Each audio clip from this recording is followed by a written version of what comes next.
Bonjour, bienvenue dans cette 5e leçon. Nous allons voir deux techniques spéciales. Tout d'abord le roc. Il y a le grand roc et le petit roc.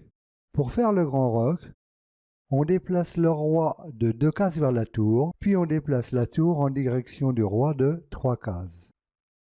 Pour faire le petit roc, on déplace aussi le roi de 2 cases vers la tour, puis on déplace la tour en direction du roi de 2 cases seulement.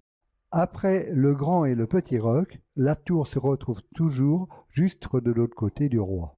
Vous voyez sur l'écran le petit et les grands rocs pour le blanc et les noirs. C'est un bon moyen pour s'en rappeler. Alors regardons le petit roc côté noir maintenant, le grand roc côté blanc.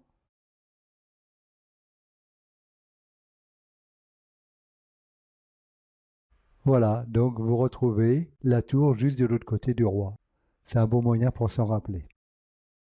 Pour pouvoir roquer, il ne faut pas que des pièces se trouvent encore entre le roi et la tour, que l'on ait déjà déplacé le roi ou la tour avec lequel on veut roquer, même s'ils sont revenus à leur place du début de la partie, qu'on soit en échec, c'est-à-dire qu'une pièce attaque le roi, et enfin, que le roi, en se déplaçant, traverse une case où il serait en échec.